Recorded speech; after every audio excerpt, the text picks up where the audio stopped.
Hi, everybody. Welcome to Sci-Fi Vision. I am not sticking around. I just came by to say hi and have Kiki say hello one last time. Hi, I'm Kiki. sorry. I knew that I should have came on because I'd start crying. Oh, you should bring your Kiki on. Yeah. Aw, Jamie. I should have came on. I'm sorry. It's okay. You go. But we All love right. you. I know. We we'll got see one more night with her, so she just wanted to say hello too. Because I enjoy that she's been sitting here with me some when we've come on. Yeah. So. All right. Bye, Kiki. No, Justin. Kiki is. That's Well, all. All right, Jamie, go hang Okay, I'm gonna go. Have fun, Okay. guys. Sorry, Bye, I probably shouldn't have came at all, but oh well. Bye-bye. Bye, Jamie. Let's get her off the stage. There she goes. That's That was rough. You guys, yeah. So if you guys are watching, Jamie's little dog is really old and at the end of her time with us. So she's pretty upset. So she won't be with us tonight, which I think anybody who's had a pet understands it, right? Well, a lot of us been through it. So it'll just be the two of us tonight here. So we have a ton of shows, a ton of stuff to cover. I don't know. Do you know how much time? I can't believe I have a whole new appreciation for what Jamie goes through with these photographs. It took my whole day. It's because they got nothing to do with work. I know. Just now, what I was trying to find the countdown, and I was like, "Where the hell did it go?" That's like all these pictures Karen put up. I know. I put. Right. I actually got a warning notice that we're limited to 100 pictures. So I have 100 pictures. Sounds good. We might not need them all. Okay, so where do you guys want to start tonight? You want to start with Let's get Runaway out of the way. Okay, I'm gonna put these media assets up for me to see, and you can see the chat, right? So, Runaway. Well, let me change our background. Let me see if I can change our background. This is like hard to do. Okay, it's a little better, right? Harlan Coben's Runaway. We watched episodes 5 and 6, right? Kimberly, we've got like 8 shows. How have you seen none of them? No, Kimberly, you didn't watch you don't watch any of them? Well, you'll have to remedy that soon. Okay, AJ, can you hear me? Yeah, I can hear you. So we watched episodes 5 and 6 this week of Runaway. 2 more to go. I'm just gonna move my head over a little so I'm behind this title card here. How did you and I exchanged some text messages today very briefly about this. How did you like these 2 episodes? How irritated are you that Minnie Driver is still in a coma? Honestly, I don't care. It's like she's not even in the show. I'll be honest with you. I don't not like Minnie Driver, but she's not. It's not like I see something go, "Ooh, Minnie Driver," you know. So her being in a coma isn't really one way or the other for me. And it's just, I mean, I think you have to look at it like this. If Ingrid is in a coma through the whole book, then, you know, that's on them for casting Minnie Driver to be in a coma. Yeah. You know what I mean? Like, I mean, I think she went into a coma in episode 2, and now we've watched 3, 4. She's been in a coma for 4 episodes, and there's only 8 of them. So yeah, I don't know why you cast if there are people who are watching this for Minnie Driver, I mean, I don't apologize. I didn't write it, but I feel sorry for people. All right. So the episodes themselves, I've been okay. It's a Harlan Coben. I've been okay with most of it. I'm sitting here playing along, trying to figure out the twists and turns. I won't really get into it until we get to episode 6, but episode 6 pissed me off because it completely changed. Elena's character got dumb, which has not been her character. She's smart. And even with the even though she got caught on the doggy cam, which was kind of a bonehead move. That was an emotional case. That wasn't it wasn't a case. That was a personal, emotional thing, so I can excuse her making a bonehead move. Yeah. But her going out like, okay. So anyway, Yeah. so what do we learn in this episode? The killers are hired by the Shining Truth to take out all the brothers. I know. I keep trying to call them the Shining Path. I think those are those gorillas in like South America, right? The Shining Path. The Shining Path was like a real. I think they're in Chile. The Shining Path, right? I have no idea. Really quick, the Shining Path is a it's Peruvian like far left guerrilla movement. Anyway, the Shining Truth. Yes, we learned a lot of. I don't really have any Shining Truth pictures. Netflix doesn't make a lot of photos available of these shows, but we did have we had flashbacks of the Shining Truth. I mean, we had a flashback to like 3 weeks ago. Is that really a flashback? But a flashback. I guess it's a flashback. So it was Dee Dee being assigned by the cult to go murder all these people, right? We still don't really know why. Yeah, we don't know why yet, but so this cult confuses me because I was thinking today, I had to go for a walk today, and I was thinking on my way, like, why Dee Dee? Like, was Dee Dee already a professional killer before she joined the cult? Or is this her first killing assignment for the cult? Why her? They just trust this random dude who's not in the cult. She's like, oh, I got a friend. Don't worry. Like, this whole, like, I don't know why I was thinking about this, because they're so dumb. Like, I don't even know. This is not an important plot point. From the information we've been giving, I think Ash was already a hired gun, and Dee knew that. So she's like, I know somebody that can take care of this whole problem for us. Yeah. That's how I've pretty much taken it. Yeah, I guess so. I mean, I kind of wasn't sure if Dee Dee was like a low-level cult person or a high-level cult person to be entrusted with, like, I mean, did you notice how in episode 6, when Dee Dee and Ash go to the Shining Truth compound, and there's all these like big muscle men, like security goons around, right? Like, wonder why none of them can be the hired killer. Like, why don't you send those guys out to kill your enemies? I don't know. It just seems a little. I don't know, because Ash isn't part of it, so he wouldn't be. He gets caught. He doesn't know anything, type of thing. I mean, those other guys, like you said, they're goons. Just because they're big goons doesn't mean that they are good at killing people. Or willing to kill people, maybe, right? They're just it's like some people will just beat you up, but they won't kill you. Maybe they don't want anybody from the Shining Truth actually getting their hands dirty, Maybe. Because Dee Dee hasn't actually done anything yet. She's complicit, absolutely. Yeah. But she hasn't pulled the trigger on any of them, No, she hasn't. Yeah. So I guess if they have to make someone a scapegoat in the end, like, she could throw Ash under the bus or kill him when it's over. I don't know. Sorry, I just wanted to answer Fletch real quick. Yes, I have seen His and Hers. I liked it mostly.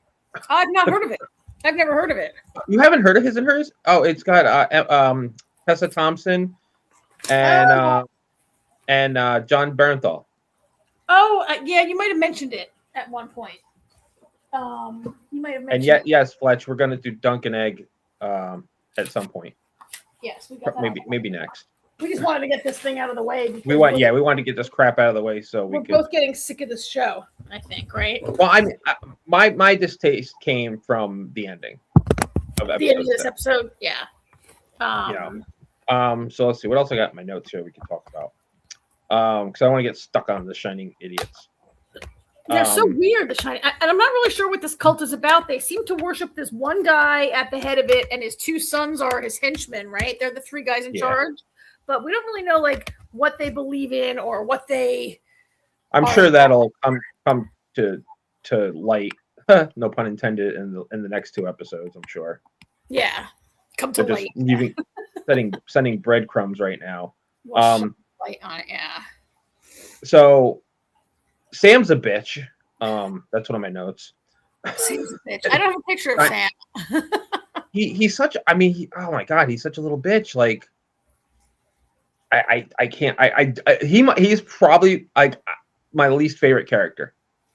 He's just like he's bad window dressing or something. Like he's there to further the plot and be a total idiot teenager. I guess. I mean, he had a moment in episode 5 where Simon like chooses not to tell the children that their mother like had emergency surgery and is near death, right? And Sam has it out with Simon and says like, you know, stop trying to control everything. If mom dies and I don't get a chance to say goodbye to her because of you, I'll never forgive you. Which, you know, I was with Sam on that. See, I wasn't with Sam on that because he keeps blaming his father for Ingrid being there, and it was her fucking idea to go there. I know, and Simon hasn't said that, right? Simon. No, I know that's on Simon. That part's on Simon, but even still, Sam's just, and you know, I get the part, you know, where he doesn't tell them because if there were complications, that he didn't tell the kids right away about the emergency surgery, because if she doesn't make it out of the, you know, they were done with the surgery by the time the kids got there anyway. You know what I mean? Like, they had surgery the night before, and he didn't tell them. He made breakfast as though it was like happy family morning breakfast, and then like, you know, they found out and they were pretty mad, the kids. I don't know. I was kind of with them that, you know, they're not little kids. They're, you know, high school and college age kids who can handle a little information. I mean, in general, yes, they are. In general, they are. My problem is Sam's such a bitch. He is. I wouldn't tell him anything anyway. It's very typical teenager. Like, you're always trying to control us. Stop trying to control us. Like, that's what all 18, 20, 21-year-old kids say to their parents, right? But the funny thing is, I mean, I guess I could see their point of that he's not really trying to control them, though. He just omitted to tell them something, you know. But Sam did a great job. Almost died and had emergency surgery, and like 12 hours ago, and I didn't tell you. Hey, my sister, your daughter that you've been searching months for, was with me for 3 days, and I didn't tell you. Yeah. Fair. Pot doesn't kettle, you're black. Yeah. So, that happens in this episode, and then Elena is smart. She makes some progress. I mean, she's smart in this episode. She makes a lot of progress. This is the whole episode about like discovering that the dead guys were all adopted from the same adoption agency. Right.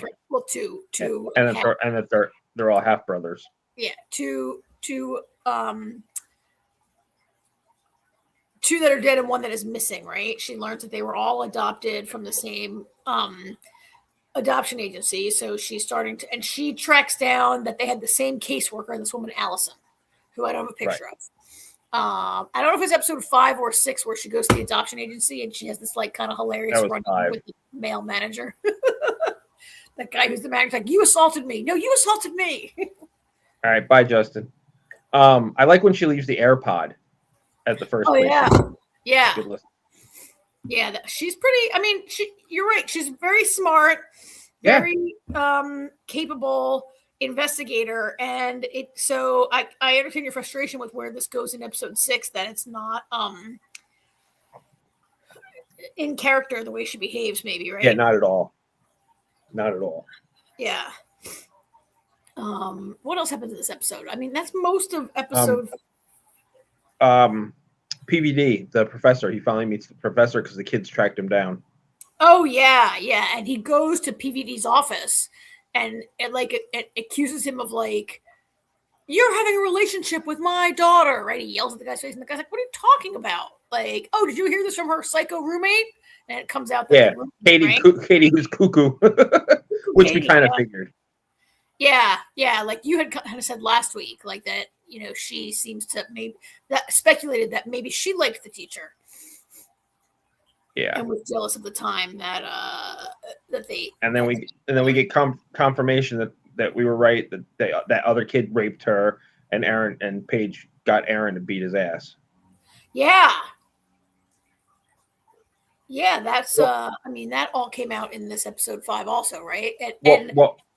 And the sister-in-law continues to keep things from people.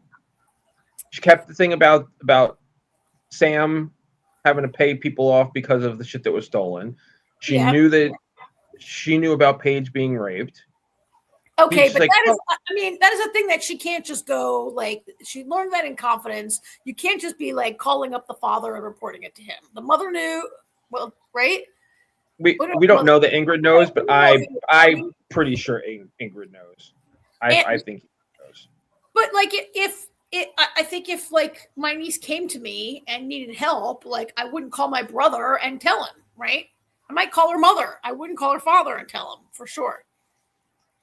Yeah, but I don't know. I feel like Simon's response was kind of perfect. He was like, "What are we in grade school?" He's like, "Because you promised her." He's like, "I'm her fucking father," And she's a grown woman over 18 who doesn't have to report it to the authorities. The college doesn't have to report it. No, but it's just, I think it's just coupled with everything that, I mean, maybe if somebody had told him, he'd have a better understanding of, or her actions might make more sense to him. Here's the thing that, like, a lot of people. I mean, she could have told him and been like, "Listen, you can't tell her, I don't know. But Simon. Simon would go off to that school and like try to find the guy and kill him. Yeah, you're right. You're right. He probably would have. I mean, people. So thank God I've never been through this experience, but this is a thing that people who are assaulted and who are raped like feel tremendous shame a lot of the time, right? Which they don't deserve, but that's how it works. And like they feel like tremendous shame and pain along with it and don't want to. I mean, I thought that, like, I get that whole part of her not wanting to like tell her father, who she already had a little bit of a, fraught.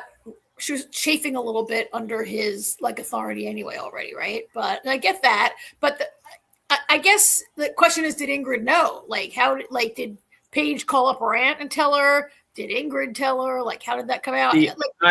See, that's the thing. I think Ingrid knows. It's because of, what's her sister's name? Ivana, something like that. Yeah.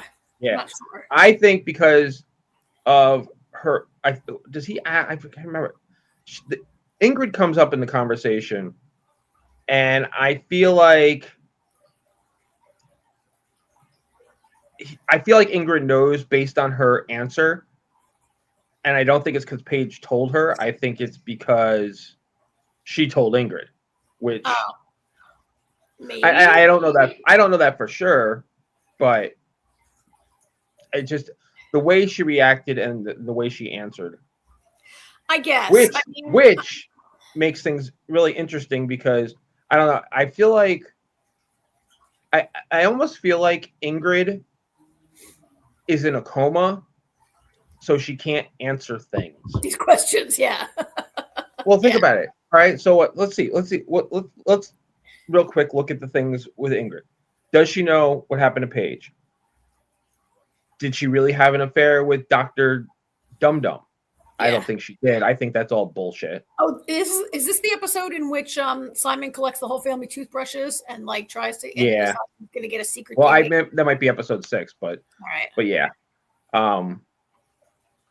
which I think I'm pretty. I don't think that anybody's not his child. I don't think Ingrid's having an affair, but he's sitting there, which causes her to spontaneously bleed is him yelling at her in a coma, wanting to know if Paige is his. Yeah. But that's the thing. I feel like and I'm basing this on history of Harlan Coben, who has a million twists and turns, but Ingrid's in a coma. We can't ask her about Paige. We can't ask her about infidelity. We also can't ask her about murder. I'm leaning towards, because every time we think we know who the killer is, It's not. Something leads me to believe that it's not that person. So I'm saying now that I think Ingrid is the killer. I think Ingrid killed Aaron because we can't ask her.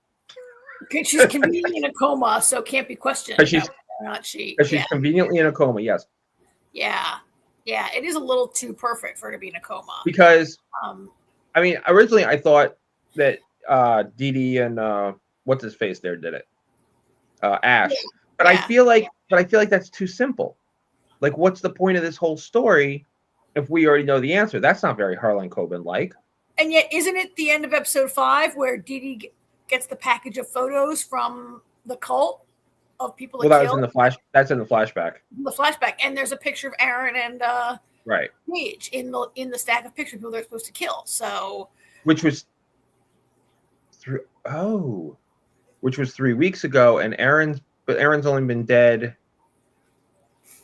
less than 3 weeks. 3 weeks, so, right? I think less than 3 weeks. So they could have done it, but I just feel like it's not.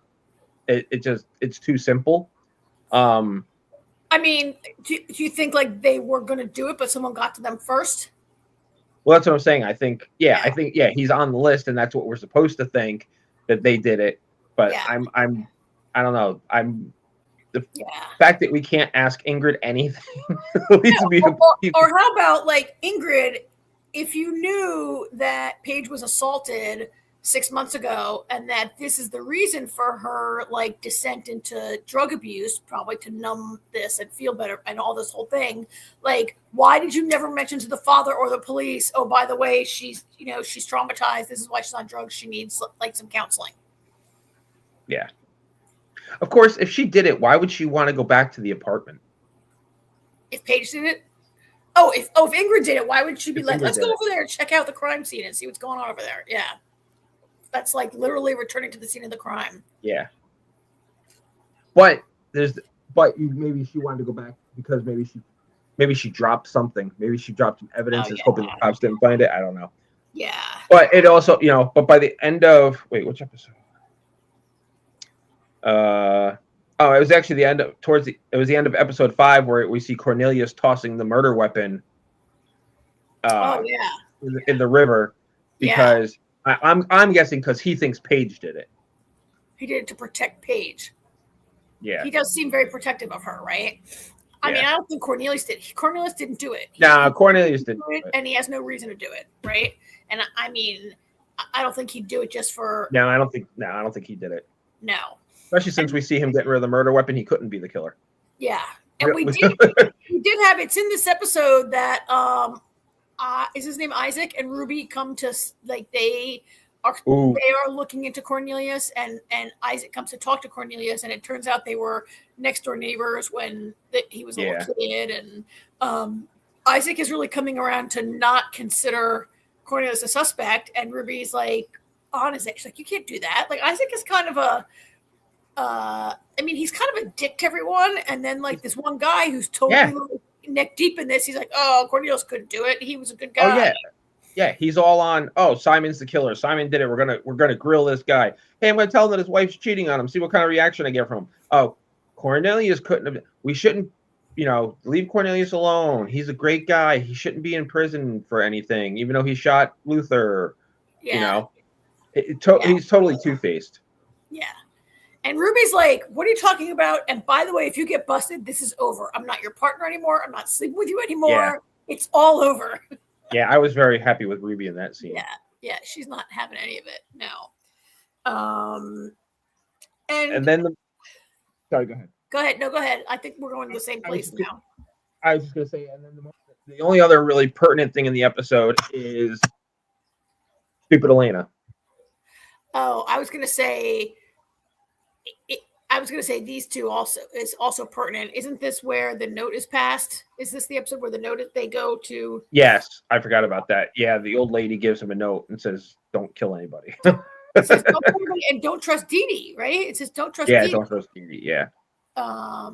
Which makes me think that maybe Ash is the last person on Dee Dee's list to kill when it's all over, to make sure that there's nobody to tell.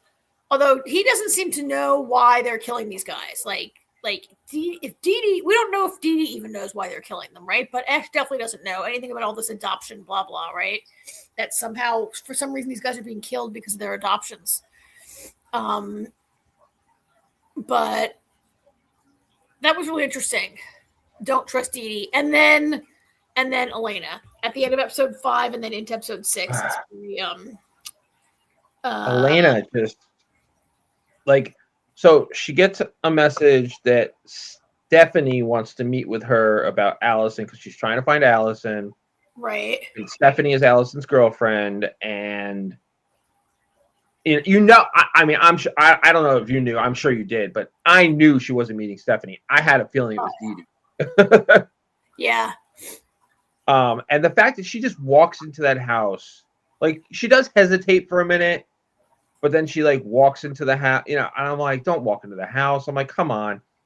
And it's not until she's like in the middle of the tarp that she's like, oh shit. Like, look at the floor first. Like, come on. She is smarter than that. That is completely out of character for her to be so haphazard and careless. I mean, I thought from the moment she agreed to get in the car with Dee Dee, like, you know, they always say never let a kidnapper move you to a second location. That's when you definitely get killed, right? And that's she's too smart for that. You can see her like thinking twice, hemming and hawing, and Dee Dee's like, okay, forget it, maybe we shouldn't do this. And she caves, and it is very surprising. She is too smart for that. She's a much better cop, a much better investigator. And when she got in that car, then I knew, right? And yeah, she goes onto that tarp, and she just knows, right? And they play that. That's at the end of episode 6, though, not 5. This is going into episode 6 now, right? And then that like amazing Nick Cave song starts to play, and like she reminisces about her husband. It was pretty. It was pretty like tear jerky emotional for a Harlan Coben, like. Yeah, because Elena was a great character, and they ruined her. Like, I would watch a whole detective series about her. I would too. Like, I could have been okay with her character dying if it was in a smarter way. Maybe a shootout or something. You know, maybe she, you know, while talking to what's her face there, Dee Dee, through, you know, on the car ride, maybe talking to her and catching on, and then like, you know, doing, you know, trying to take, you know, grab the steering wheel or something. They get into a car accident and she died, you know, and the D, you know, something like that. Yeah. But to just walk into this situation where she's just too smart to fall for it, totally out of character. It was completely. Actually, there's not even. It doesn't even advance the story. No, and particularly at least not yet. Particularly after it's the end of the episode, so I guess I don't know if it does advance the story or not, but particularly after it was mostly episode 5 that like unraveled the whole mystery of her husband's like secret daughter, and it turns out he didn't have an affair, that he was a sperm donor for a friend of his who wasn't able to have kids, and you know, he had reasons why he didn't tell Elena about it, and she's like so mad. Yeah, because she can't have kids herself, so if you don't want to compound it. And she's still so mad. I mean, look, I think it's a huge betrayal. I think that you should tell your wife if you're going to father a child with your best friend, just to be nice. But like, and she was still so mad at Lou, and now she's dead. And I kind of feel like, what is the whole point of that part of the story? Like, couldn't they just had the cops like come up with these clues about the adoption? Like, to add Elaine to this great character and then to kill her is really, I mean, and it's a shame that you know she was killed, because Harlan Coben doesn't really jump too much from like returning characters, but occasionally he will have a character from one story in another story. Like, I forget which two they were, but there was 2 cops in one of the shows. They were minor. I think it was The Woods. They were minor characters, and then in another show they were like the main characters. Oh yeah. Like, he does stuff like, so I would have loved to have, like, if he had written us, you know, he could have taken, you know, Elena would have been a great character that he could have run away with, kind of like, you know, with the kid in Shelter. Yeah. But yeah, I was really sorry to see her go. Really sorry to see her go, especially at the hands of Dee Dee and Ash. And then I have to wonder, like, what was the point of her, like, being in the story at all, right? Like, I Well, mean, the point, I mean, that we wouldn't know half of what we know if it wasn't for Elena. right, because she's Killing so much her, I don't know more- what the point of killing her is. Maybe Yeah. maybe it'll be a point to it in the next 2 episodes, but Yeah, because she's so much smarter than the cops, and she figured everything out. And and the tower. So yeah, that was very disheartening. So all right. we got 2 episodes to go on this. We'll finish the show out next week. All right. Seems like everybody that's here Watch won Night of Seven Kingdoms. Okay. So Night of Seven Kingdoms. All right. That is the key. The key art is like a huge poster, but this is the fragment of it they're using on the HBO Press website. So this is where I jacked it from. So it looks a little kooky. I did not shop it this way, but look, it's really hard to get any like picture of these two because that guy is like Jack Reacher size guy, right? he's taller than that. And then there's a little 9-year-old that he's playing against. I read that. I got to look up this actors. I don't know any of the actors' names because they are all like newcomers to me, right? And so this guy, just look this guy's up. His name is Peter Claffey, and he is. I'm looking up the site right now. 6'5". He's 6 foot. So in the book, he's 6'11". Is that correct? Yes. In the books, he's 6'11". I gotta say, I feel like either I feel like they did some movie magic and made him look even taller than 6'5". I've read that the producers of the show like called like every single like European basketball league, football league. Yeah, like I read the same thing. Right, and this guy Peter Claffey was a rugby player. A big rugby player, but that they searched the world for tall actors. Yeah, when he retired from, actually I think he got hurt, which is why he retired from rugby, and then went into acting. And then got cast. They needed a tall guy. See, you always Anyway, it's hard to find a picture of like all the pictures of these two together are like hard to get down into like this little rectangle size that we have here. So that's the key art that we got right now. I know you're watching the comments while I'm watching this stuff. So this episode ran about 40 minutes, I think 45 minutes, right? Yeah. So this is a real short show. I think none of them is longer than 45 and there are only 6 episodes, right? Yes. But is it true? Is it correct? I've read that the book it's a novella of only like 90 pages, 100 pages, something like that. I honestly don't remember how long it was. It's definitely not long. The first book is definitely the shortest of the 3. Okay. And if I remember correctly, actually, it wasn't even in print as a book originally. It was part of an anthology, something or other that he entered it in. So so it's like 80 to 100 pages.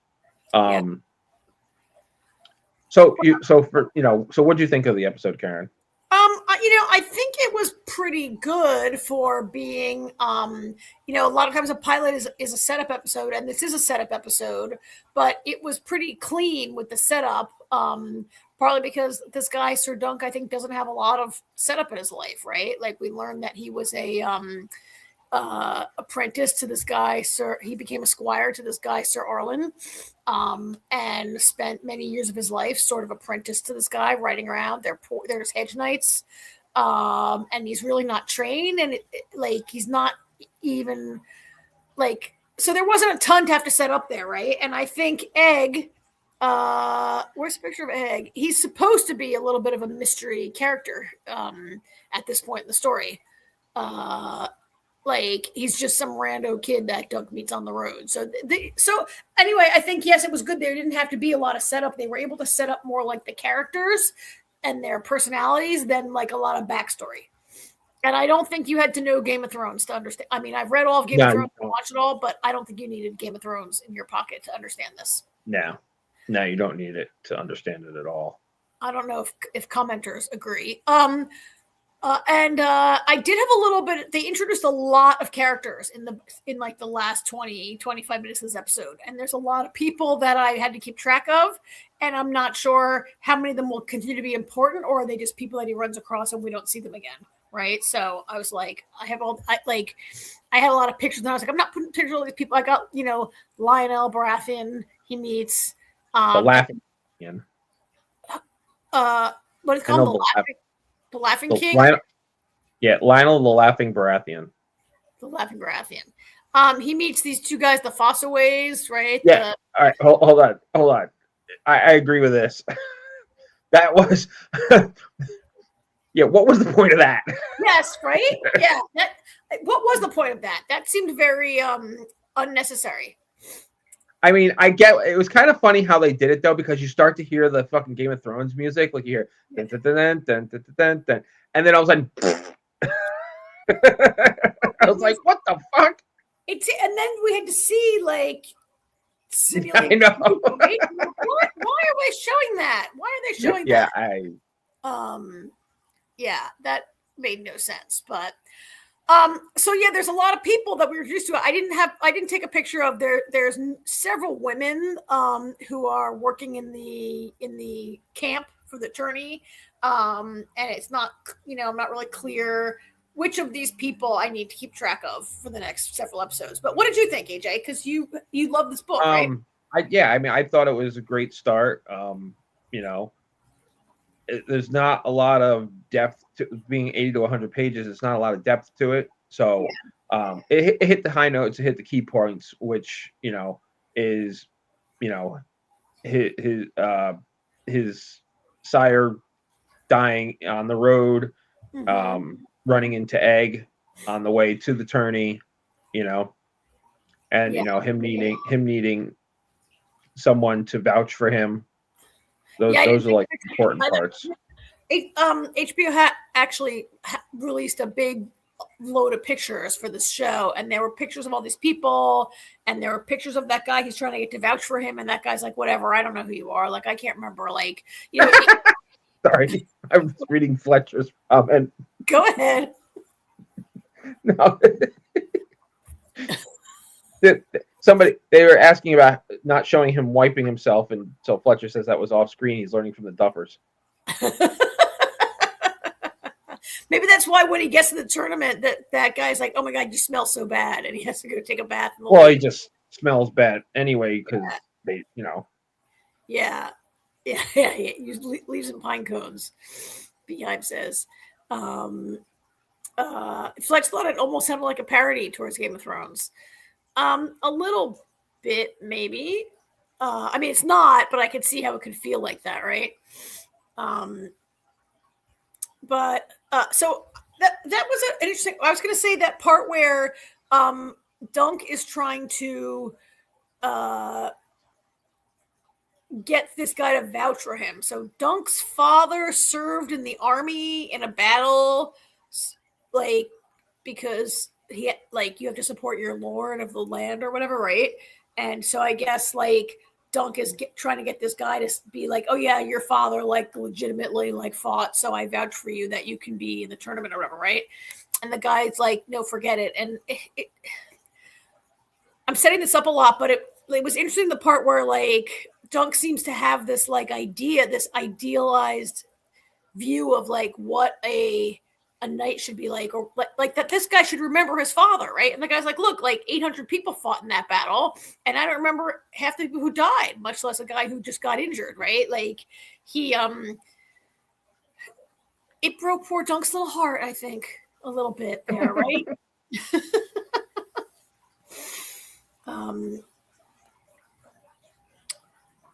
So I don't know what's going to happen because he's not really able to pass himself off as a knight. I guess maybe he's going to get after he had a dance off with Lionel, which was kind of entertaining. That was a great scene. And I can imagine that a dance off looks way better on TV than it sounded in the book. But I don't know, but I imagine this guy's going to vouch for him somehow to get into this. Tournament.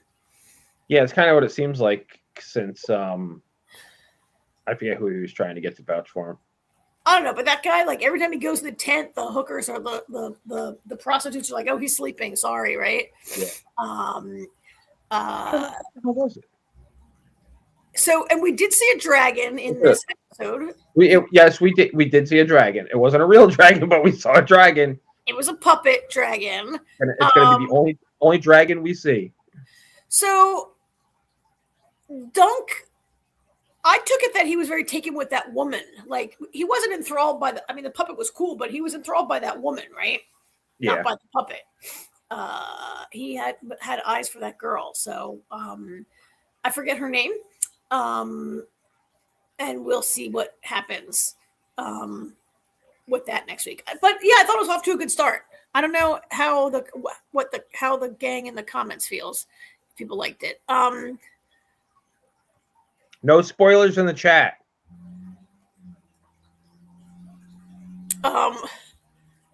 The show felt like the Vikings parody show that's on Netflix, Norseman. That's basically making fun of the Vikings TV show.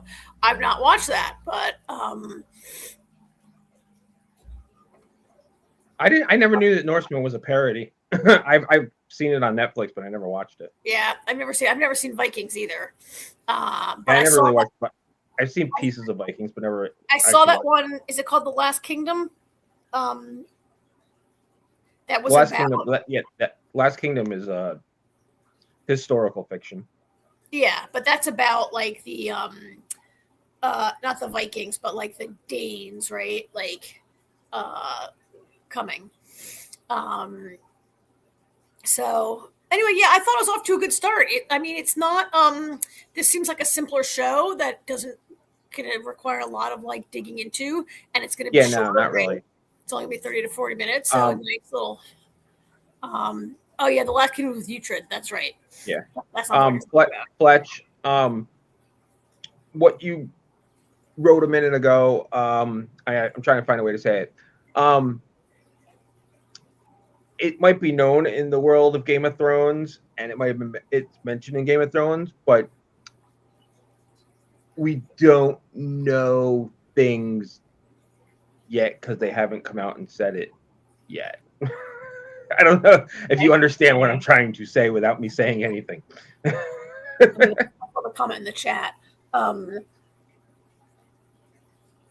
Makes sense. So yeah, I mean, I would like this. I mean, we have, Jamie has mentioned repeatedly that should she watch this? Should she not watch this? It's not really her thing, but it's not very. Yeah, I think she'd enjoy this because it's definitely lighter. Like she watched some of. She didn't like House of the Dragon. Thank you, House of the Dragon. It was too dark for her. She kept saying it was too dark, and this, Yeah, and very. She didn't really like it. This has its moments, but it's very light. Yeah, and it had like they're saying it's a journey far from the throne. It has nothing to do with people like trying to like get power, get the throne. I mean, he actually wrote the Hedge Knight. The whole series is called A Knight of Seven Kingdoms, and the first book is called The Hedge Knight, which is what the name of the first episode was. Right. And he actually wrote that in between Game of Thrones and the second book, Clash of Kings. Oh, that's why it takes forever for him to write anything. Yeah, it was only 100 pages. Oh no, actually, did you see his comment recently? No, I have heard that J.R.R. Martin is very happy with this show, though. He's happy, like he worked with these guys on this show. Oh, yeah, yeah. Out, right? No, he said The Winds of Winter. If it ever, he used the words if it ever gets done, he doesn't know when it'll be because sometimes when he sits down to write, he just doesn't feel like it. Yeah, well, sometimes when I feel like sitting down to work, I don't feel like it, but my boss has something to say about that. And he said that if he doesn't finish it, that it will never be finished. He will not give anybody permission to finish it for him. All right. Well, I mean, we've mostly. There we go. ChatGPT. It's got to be better than the ending that the yeah. Benioff and Weiss gave us. Yeah. Right. Yeah. For sure. So yeah, I think it'll be, I'm waiting for the part where we see the tournament. I assume we'll see the tournament, and it could be a little violent, right? Like Game of Thrones universe, they do violence. And if we saw a guy pooping already, we'll surely see somebody saying before this is over. So it's so funny actually when the episodes start. Like it's funny. I've been teasing my kids for so long that it's like a knee-jerk reaction now. So like especially with Artie, when we start, first started watching a lot of stuff together, and if there was nudity in it, I'd be like, "Oh, nudity!" Just to mess with him, because when he was younger, it used to annoy him so much. He was like, "Why do you have to be like that all the time?" I'm like, "Because it annoys you." But now it's so funny because now I find it I do it with nobody else in the room because I was doing it for so long. So I see the opening and it says there's going to be nudity. I was like, "Oh, nudity," and then we see him shitting. I'm like, that better not be the only nudity. And I talk out loud to nobody. I'm like, that better not be the only nudity in this episode because that is wrong. Yeah. Well, let me just plug in my thing here. Well, it was good. We'll continue covering it. I don't think Jamie will pick it up. And I think, we told Jamie if you only watch one new thing that she should do Starfleet. So we'll see what Jamie picks up with us next week. Yeah, she can jump. Yep. So. All right. Well, let's keep moving right along here because we got a ways to go. What do you want to talk about next? We got the Night Manager, Starfleet Academy. I think I saw somebody say they were only here for Starfleet, so let's do Starfleet. All right, let's get on to Starfleet. I think it was B that said she's only here for Starfleet. Okay, I am not down with the key art for Starfleet Academy. I'm sorry. It just feels very teen show, right? This is like a teen show. I'm looking at, right? I'm like, what? Like this looks like I don't know. I don't watch teen shows, but this could be the art for like any show for like Dawson's Creek. It's very Dawson's Creek. Yeah. I mean, the problem is everybody's smiling, including a character has only smiled once in 2 episodes. And the Klingon's smiling. No, I'm talking about Caleb. Oh yeah, Caleb's not smiling. The only time he smiles is when he's talking to the girl. Tarima, I think is her name. Tarima, right? Yeah. I can't remember her name. I gotta pull up a list of names. Salad. I remember her last name was Salad. I'm sorry, Klingons. Like, when do Klingons smile? Yeah, he's the smiliest Klingon ever. Even Worf never smiled. Worf, you can always tell when Worf was happy, but I don't think I ever saw Worf smile. No, Klingons don't really. I don't think they have like the smile muscles.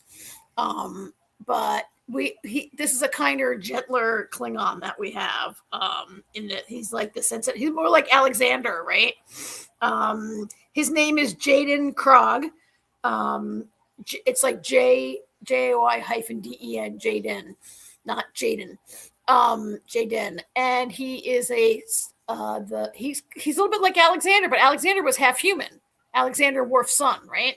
He was a sensitive little boy, but wasn't he half human or half something? He wasn't full Klingon, right? No, he was full Klingon. He was full Klingon? The only half Klingon I remember is B'Elanna Torres. Oh, B'Elanna Torres was half human, yeah. Or maybe Alexander was raised by someone who was not a Klingon for a few years because he's a very sensitive little boy, and he might have had some non-Klingon influence on him. But okay, so episodes 1 and 2 came out. I was despite this teen Dawson's Creek looking artwork they're giving us here, and the Hogwarts uniforms they wear to school. That's right. B's got it. What? His mom was half Klingon. His mom was half Klingon. Okay, so he was he was like a quarter. He was 3/4 Klingon. So we're covering episodes 1 and 2. I've watched both of them. I watched them like a week ago, and then I just watched them again today to catch up. So I would love to hear how you and how the chat is feeling about this show before we jump into it. Well, that first episode, I'm watching it, and I'm watching it, and I'm watching it. I was like, how long is this episode? Because it feels really long. and it Yeah. was. Yeah, I watched it on a screener, and it ran like a full hour with no commercials. Yeah, it shows a runtime of an hour and 15 minutes. Yeah. And that's and I have no commercials on Paramount. Yeah. And then even the second episode was 60 minutes. Yeah. Which is great, right? Oh, it was fine. I didn't mind it. I think honestly, like my favorite part so far is Paul Giamatti. Really? I love his character. He might be my least favorite part. I hate his character. Well, I don't like the character. The character is an asshole, and I hope he dies. But I really enjoyed Paul Giamatti playing the character, I guess is what I'm trying to say. Like he was very, he's one of those villains that you really want to see get their shit kicked out of them. It feels a little clownish to me, and also a little so I took this one photograph of them together. There are like several photos in the press dump that I only noticed when I looked at the photos. Maybe what made me so uncomfortable was like he's always leaning into Holly Hunter's personal space in a very menacing and creepy way that makes women very uncomfortable when men like get on us like that, right? And he's doing it on purpose to intimidate this tiny little woman. I get it, but he truly is a horrible person, and I also hope that he will be dead by the end of the season, right? Yeah, I'm sure he will be. I'm sure he will be also. He's a very terrible person, and so the episode begins sort of flashbacky with Caleb and his mom. Did you recognize his mom? Yeah, it's Tatiana Maslany. How could I not recognize her? I know. Well, actually, she's not very they got these like heavy eyebrows on her, right? And she looks a little and I guess she's shot in the darkness all the time, and so I knew she was in it already, and I do recognize her, but she's a little like she just looks a little different. She's this is not our Orphan Black She-Hulk looking obviously. Tatiana. Yeah. And I imagine that maybe they will find mom by the end of the season or by the end of the show, because they've cast this big star as the mom, right? That was to get people to tune in. That were just flipping. Oh, look, it's Tatiana Maslany. What's this show? Let me watch. Yeah, for sure. It did feel, mentioning it's an hour and 50 minutes, I did feel that this first episode was very jam-packed with a lot of setup. And a lot of there was some explanation. I guess they're thinking there are some people who didn't watch Discovery who were jumping into this show, and you needed that little voiceover with the burn and all the stuff that happened and explaining why Starfleet Academy wasn't around for 120 years, right? Yeah. So I'm just getting some ice for my drink here. And it's really hard to reach the top shelf of the freezer after my arm being worked on today. It felt a little jam-packed, a little overstuffed maybe to me, with all this there's all this background about what this guy did. What's his name? Noose Braca is his name. And he's a pirate essentially, right? And he got Mama put in prison. It's his fault that Mama went. I mean, is it his fault? I guess it's his fault. He's the guy that killed someone. Well, yeah, because it's like Holly Hunter's character says, she's like, you took advantage of a woman who would have done anything to feed her child, and she's like, hey, listen, your charge would have been theft, but because an officer was killed, which he clearly had planned the whole time that she didn't know about. Right. Right. And now she has to go to this prison colony. And I mean, I do believe Holly Hunter, she did try to get a lighter sentence. Yeah. But this also, this is not the, if you've watched Discovery, this is not the Federation that we knew 800 years ago, right? This is the post-burn Federation, and they're a little harsher, right? And actually, and Discovery's not even there yet at 15 years ago. When the scene starts. Oh yeah, at the time the crime was committed, Discovery has Yeah. not even arrived yet. So there, the Federation is barely Getting barely by. The Federation is like barely. It's down to only like 20 planets or something, right? Yeah, it was barely hanging on. Federation is. It's like the arrival of Discovery 15 years later, like restart some of the stuff, and is part of the. So yeah, there was some. I don't know if anybody's really going to watch this who hasn't watched the other shows, but they were doing. I feel like there's room to do it simply because it's even farther in the future, and you don't really, I mean, there's lots of Easter eggs, but that's for us Trekkies that know the history. Yeah. I don't feel like even needing to watch Discovery really. Sorry, I was on mute. Yeah, I don't think you need to either. They do a good enough job of explaining it that you don't really need to watch Discovery, I think. So before we move too far in the story, this school is in San Francisco, but also on a starship. The school has its own starship. Yes. They did not provide a photo Athena. of the Federation starship Athena. But did you get a good look, all of you guys, at what the ship looks like? Like it almost looks like a laurel leaf, like the goddess Athena would have around her. Yeah. You know, those two kind of sweeping arms that come out of it. I don't have a photograph of it, but it had these two arms. I do have a photograph of our new bridge, which is very CGI. I didn't love the CGI in this episode. Like it was a little too much for me. I didn't think it was any different than any other Star Trek show of recent. Yeah. I mean, our bridge is very red. Yes. You know what I took from the bridge scenes the most is I have never seen a captain like her. First, we see her adjusting her seat, and then she's like sitting, like with her legs up on the seat and everything, like just chilling. Yeah. Well, I think that was right after when she jumped into the seat because he was like making his way towards her seat, so she like plopped in it. Yeah, she. Go ahead. What? And the other thing is, this is the far future. I'm guessing maybe it has something to do with Holly Hunter herself with the glasses, but I'm like, really? I'm like, they can cure blindness. Why does she need glasses to read things? Right. It's like, just call Geordi and get his doctor's name. I mean, Geordi's dead, but yeah. Geordi's been dead for 800 years. But yeah, why does she have glasses? Maybe it's a Holly Hunter thing. So I do want to talk about her character because she's very so she reminds me a little bit of Kate Weiler on The Diplomat, who in season 1 famously didn't own a hairbrush, and every picture of Holly Hunter, she's in Starfleet, she's back in Starfleet, she's like a Starfleet command, she's the chancellor. Well, she's the chancellor. Yeah, but she does have a title of captain. She doesn't have a title of captain.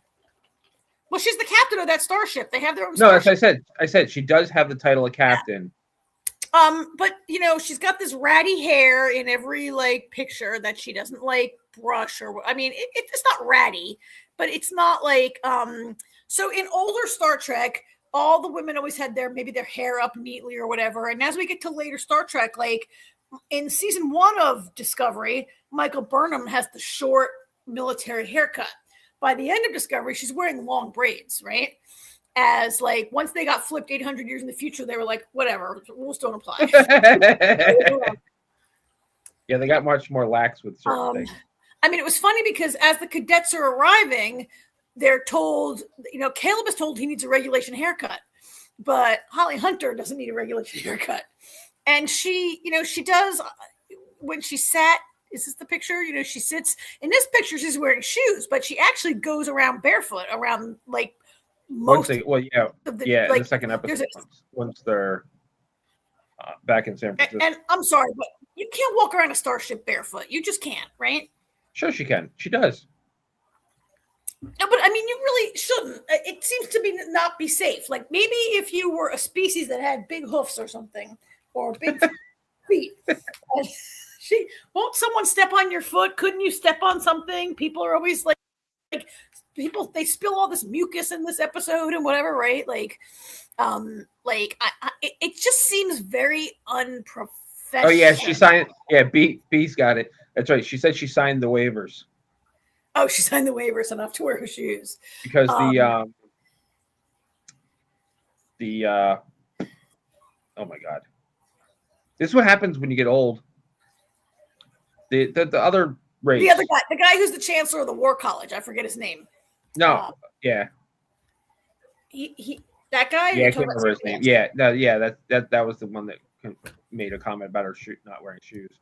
I can't remember what his I'm gonna look up his name real quick. What are you doing? Me? Sorry, yeah, you look like you were adjusting your chair. I picked up my laptop to walk and get my phone so I can look up these people's names while we're talking about them.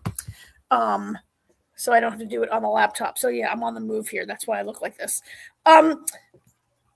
She also, so I've seen a couple more episodes, and she continues to be this character's, she's barefoot all the time, and she always flops herself around. Like, here's another shot from this episode where she's like leaning on the console like it's some sort of a bar stool or something, right? Like, she's very yeah. Like, did you ever see anybody lean on a console like that in Star Trek, right? No.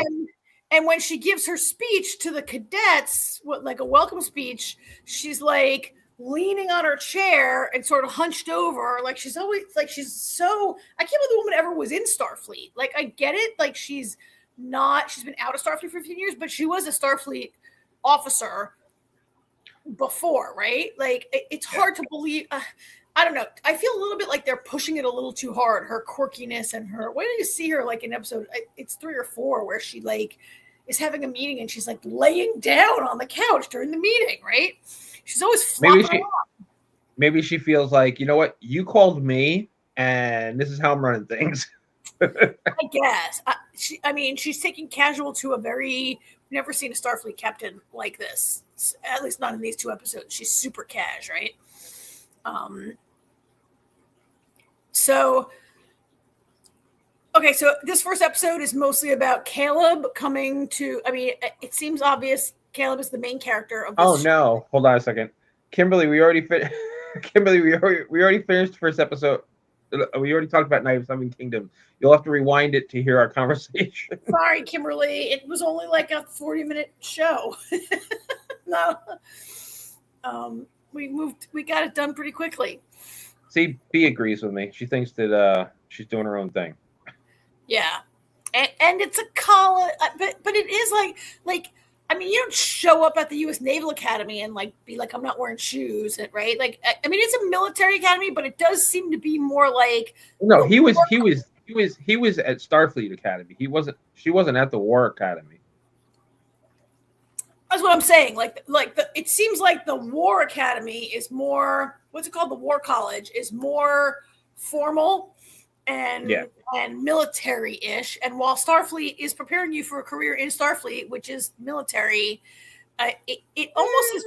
It feels a little more like a high school. Like, I know it's supposed to be college, right? But it feels a little high school over here at Starfleet Academy. The Starfleet Academy is preparing, other fields. Like, that's why they have the War Academy. That's for people that want to shoot other races. If you want to go in section 31 or whatever it's called. Yeah, there you go. Because Starfleet Academy is established in the canon, right? Dating back like through many shows. And Starfleet Academy is not, it's about, the Federation was not about wanting to shoot people, really. Right. Starfleet wasn't until the burn came, and now like there was a lot of hostility among planets. So it seems obvious Caleb is the main character, right? And this guy who plays him, I gotta look them up because they're all new. They're kind of new. I'll tell you what, some of the scenes between him and Holly Hunter drove me nuts because he is so tall and she's so tiny. He's really tall, and she's like, I mean, what is she, 5'2"? I don't know, but she is a tiny little woman, right? And Sandro Rasta is the actor who plays Caleb Muir. He is a brand new. He was fresh out of acting school. This is, I think, the first thing he's ever done. Or certainly the first big thing. Like, I don't know if he even finished acting school or he was still in acting school when he was hired to do this. And he gets cast opposite Holly Hunter, right? So, congratulations to him. And this episode takes us. It's a very typical episode of him like meeting his new teachers and friends. So there's Holly Hunter. There's her number one, which I think we should talk about, but. Oh, I love her. Yeah. Her name is I'm looking her name up. Her name is Laura. I can't remember her last name. Laura with a U, Lura. Her name is Laura. I forget. Laura. It's Laura Toth or something like that. Luna. No, it's Laura. Laura Thok. So she is half hybrid, half Jem'Hadar. So this has been getting like a lot of like talk among the fans, because if you watched Deep Space Nine, right? The Jem'Hadar are a clone race, and there were no female. Like famously, there were no female Jem'Hadar. They were just clones. They were all male. They were just clones, right? And so she's a Klingon Jem'Hadar hybrid. Very I like her character. Very she's the taskmaster, right? Cadet master, that's what she calls herself. Yeah, I mean, her introduction was great when she has Caleb do push-ups and then tells the Klingon to drop his pack on his back, and he's like, yeah. What? Yeah. So we meet the boys. This is Caleb, Jaden, the Klingon roommate. No, he's not in their room, right? No. Friend, the first friend that he makes. And this the rival, there's going to be a guy that who he doesn't get along with. His name is Raimi. He goes by his last name, Raimi, right? And he's like the wealthy kind of like guy who's like kind of wealthy and spoiled and, with the demanding parents and all. So these are the three main guys, but I guess these two are going to, they kind of hate each other on the first day, but they're going to become like friends, right? They are. They're going to become a little love-hate. And then the girls are mainly, here's a picture of the Doctor with Sam and Genesis are the girls in their gang. What do you think about, how do you like Sam? I think she'll grow on me. And I know she's supposed to be over the top because, it's the character. Because she's, it's an acronym, and the S is for synthetic, right? She's a synthetic life form. She's what they call them. They call themselves, they don't call themselves holograms. They call themselves proto something. Series Acclamation Mill is what Sam stands for. Yeah, but I'm trying to remember what the race calls them, what they call themselves. Photonics. Thank you, B. Photonics. Thank you. Yeah. But she is a holographic species. And she their conversation, actually, I had my first geek out moment because she's she's like listing all his accolades and everything. Of course, Voyager, obviously, and she's like, and you were on the Protostar, which is from the animated Star Trek show that had 2 seasons that was called Prodigy. And she's like, and you were with Captain Gundala, and which was which also is from Prodigy, but it was exciting for me and Damon because the show ends and the kids are still kids, and so to hear that Gundala eventually became a captain in Starfleet was pretty cool. So that's like I said, like lots of Easter eggs. And there's another Easter egg that everybody's been talking about.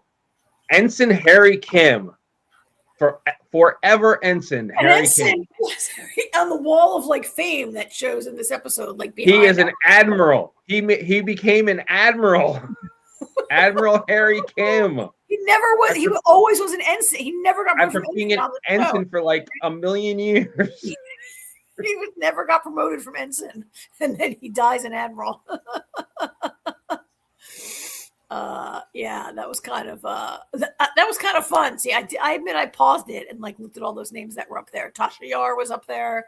You know, everybody was up there, which was kind of great. So quickly, episode 1, there weren't really a lot of photos of like the action, but episode 1, they barely have been in school for 5 minutes and a crisis occurs because Caleb uses the school, hacks the school computers, hacks the starship's computers to try to like track his mother's secret code. And it alerts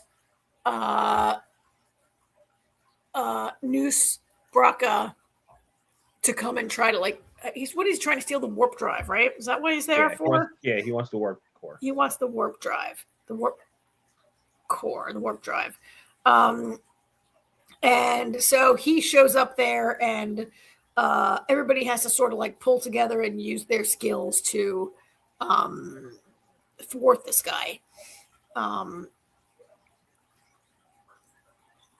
It's a kind of a. It made me think, like, are we going to have like a crisis of the week on the show that causes, like, they have a starship. We can't just have them always be in a classroom, right? That would be too boring to have them. I mean, it would be boring. I've seen shows where kids are in college and they, it all happens around the college, but this is Star Trek. They have to fly around space, right? So not really though, because even though the ship is the Academy, I mean, they docked. You know what I mean? Like they're not going to keep undocking every episode. No, well, they go down to the Earth in San Francisco, is where like the classes are and stuff, right? They just have like training. I guess it's kind of like being in the Naval Academy, and you have some classes in the classroom, and sometimes you go out on a ship and do some stuff, right? So the crisis was quickly like all the cadets pulled together. It is a little bit shocking that Starfleet Academy had like no competent adults there's like 2 adults, like, and all these, like, you would think that there would be a full complement of teachers who could really spring into action and take care of this, but then we wouldn't have a show, right? It has to be the students like pulling together and. Well, to be fair, it all happened so suddenly and so quickly. It did. It was just kind of like everything happened on the fly. Yeah. Yeah. And it's not to say that other things weren't happening with competent adults, but we're focusing on our core. Yeah, yeah. And it's a little bit like, it reminded me a little bit of like, things always happen to the away team. It's a little bit like the away, right? It's a little bit like the away team getting. Well, my first thought was, I was like, oh my God, the parents are gonna be so mad. They just took the car out for the first time and they already got into an accident. Yeah.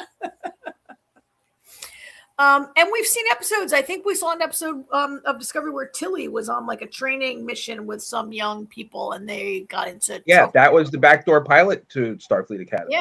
Yeah. That then went through many, many, many, many different changes after that episode. Yeah, for years of changes. To the point where she's going to be a guest star for one episode. Yep. Not for a while. Okay, so the second episode revolves around a Bajoran delegation coming. So it turns out that Bajor has put up a wall of some type. They grew a wall, and they I don't know. It's a photon. Not Bajor. Oh, not Bajor. Beta Z. Beta Z. right. Nala, Commissioner Nala, lived on Bajor like 400. I was gonna say she was on Bajor. Yeah, she's not Bajoran. She's the same species as Pella, the character that Carol Kane plays. Yep, she's 400 years old. It's like 400 years, but she lived on Bajor for a while. But it's the Beta Z. Beta Z has been put up a wall and restricted themselves, dropped out of the Federation. They bring a delegation to try to. I had a nice picture, and I couldn't do it. I can't do like Jamie does with 100 pictures. So there's a delegation to come and discuss whether or not they're going to rejoin the Federation. And of course, the president brings his gorgeous daughter and his son, his good-looking son and his beautiful daughter to, he brings a youth delegation, which, whatever. And now we have a love interest, right? Gotta have one of those. Gotta have one of those. I liked these two together. I liked this character, Tarima. And I liked these two together. I thought they had some decent chemistry on screen. And I thought they took a little time with this episode so that it was believable to me that they like have a crush on each other, right? I mean, it was a little bit, look, Caleb took one look at her and like, it's like, it was like he never saw a girl before. Like his jaw like fell to the floor. And to be fair, he spent a lot of time eating out of dumpsters and probably hasn't dated much. I don't know. I like these two. What did you? Yeah, no, I thought they had good chemistry. I really can't wait to see how things progress with that inhibitor of hers, because that's going to play, that's Chekhov's gun right there. Oh yeah, that little blue. She's like, I feel too much. She's like, it's to the point where it's dangerous. I could hurt people. Yeah. I'm like, oh yeah, that inhibitor is coming off at some point. Oh yeah. Which is not, I'm not sure I've heard of that, of a Betazoid being like dangerous. Oh yeah. I don't remember the specifics of it, but I remember there was on TNG, there was a conversation. There was an episode. I know there were episodes where like there would be some subspace anomaly that made Deanna's like empathy go like through the roof, and she could like read everybody's mind or something, like for an episode or whatever. That kind of no, there was an episode where I'm pulling this out of a really old memory, where not to the degree I think this is going to be with the inhibitor. They never said anything about an inhibitor, but there was a Betazoid who was like it was kind of like controlling people a little bit because making their emotions overflow. Yeah. I mean, Deanna Troi, of course, was half human, so not as we maybe didn't see as powerful as her mother. But yeah, that thing is coming out at some point. She's going to have to unleash her inner whatever. It looks like it's not really. It's only alluded to. Like maybe there has been some kind of bad results in the past of her feeling so much. Bad consequences for people. It seems like, I mean, they put an inhibitor in her, obviously, it's because something bad could happen, right? If she feels too much. But yeah, I like these two. And so, and I thought Caleb was getting a little bit of a bad rap. Like, okay, obviously, Tarima's father is going to be very strict with his little girl roaming around this college. But he's very judgmental against Caleb, and he very like assumes immediately that like everything's his fault, and like, look, your daughter's also right there. It takes two to tango, mister, and they didn't even do anything. They were hanging out in the totally unrealistic college aquarium that has a humpback whale in it. B has a prediction that she may not actually be dangerous. She just thinks that her father's oppressive. He's very controlling, which is possible. Oh, and you know what? I just thought about Deanna's mom, if I remember correctly. She was unrestricted, and she was not. Dangerous is probably not the right word, but gave people emotional overflows. Yeah. So anyway, we'll see. We'll see what happens with that. I mean, in the end, like Beta-Z agrees to join back in the Federation. Everything's to go okay in the end. And so we'll see where these two go in the coming episodes, I guess. And, what'll happen with these two as a couple. One thing I liked with everything is, I mean, that first episode being really long, I think, they did a really good job of kind of starting to flesh out the characters. We got Raimi his character is not somebody his race is not something we've seen before, so we kind of got to look at him and what they're capable of. I mean, he can go outside without a suit. Yeah, that's crazy, right? How convenient. Yeah. And Genesis, I think, is going to be interesting because she's an admiral. Apparently, she's an admiral's daughter, and she's pretty smart. Yeah, and like very well prepared for life at Starfleet Academy, and really competitive. So, yeah, she'll be interesting to follow, and see what happens with her. And then Sam would be kind of interesting too because she's kind of all over the place. I did read a little bit of an interview that Sam, the character of Sam, was changed a little bit after they cast the role. And they like changed her a little bit to go with the way the actress did it in her audition, the way she interpreted the character. Her name is Carice Brooks. Like when they saw her do the audition, I guess I must have read an interview with Kurtzman. They like adapted the character a little bit to go with Carice Brooks' interpretation. They just love what she did with the character. That's cool. Yeah. I like when Genesis put her hand out to shake her hand and she just like stuck her hand out and almost hit her. Yeah. Yeah. She's almost like a baby. Like she's only existed for 3 weeks, right? She's only 3 weeks old. Now she said 4 months, but she's programmed to act like to feel like a 17-year-old. 17-year-old. Yeah, and the doctor, and she's like, I don't think there was something.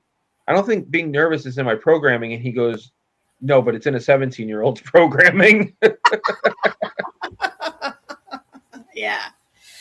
Did you like the part where he explained that he put an aging algorithm? Well, yeah. You knew that was going to happen. Yeah, oh, that was funny actually because the doctor is in a good chunk of Prodigy.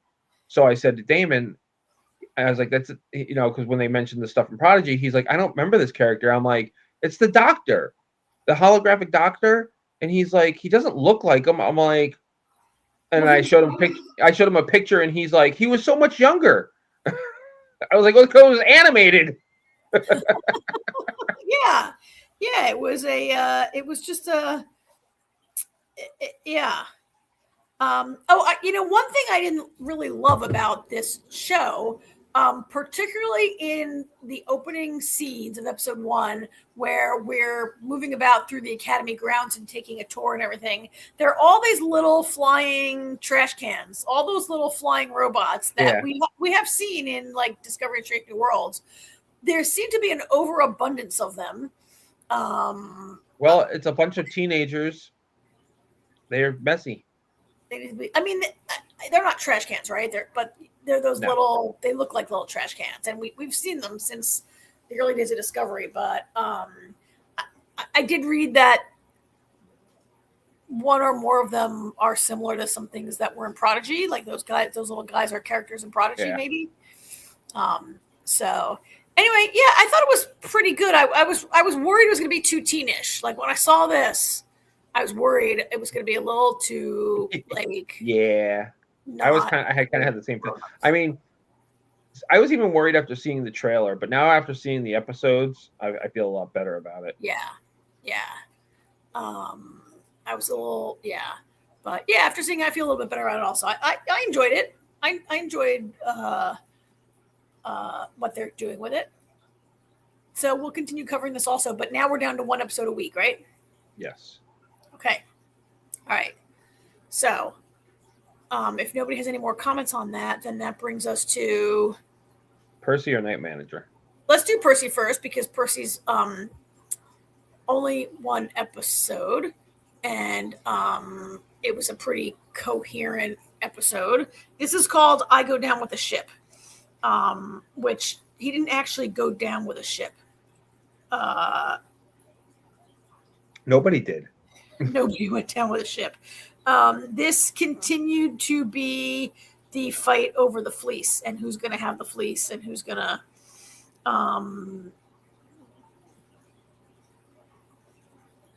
get it, what they're going to do with it, right? Like, all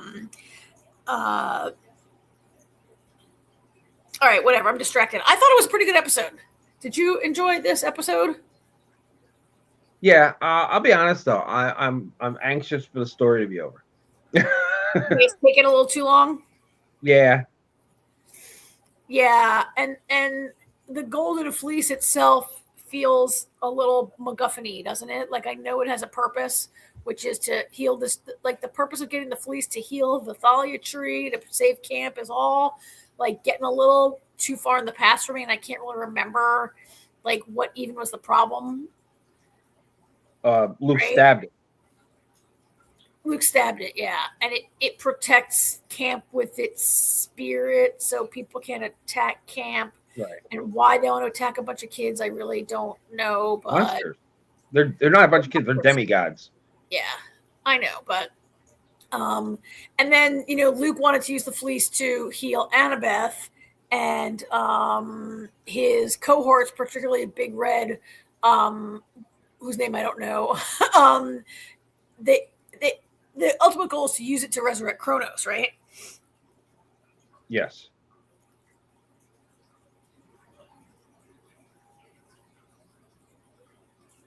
It was fine. It was a pretty short episode in the sense of like, I don't mean timing wise, but like, nothing.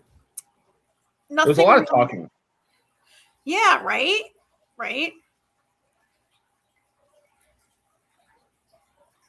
There's a lot of talking. There was some fighting. There was a lot of like sneaking around the ship. They're back on the cruise ship. There's a lot of sneaking around. There was this fight between Clarice and Red, and I think some other people were there. And then, I mean, the big outcome of this was that Annabeth, was this where the hat is lost? Annabeth drops the hat? No, Percy dropped the hat.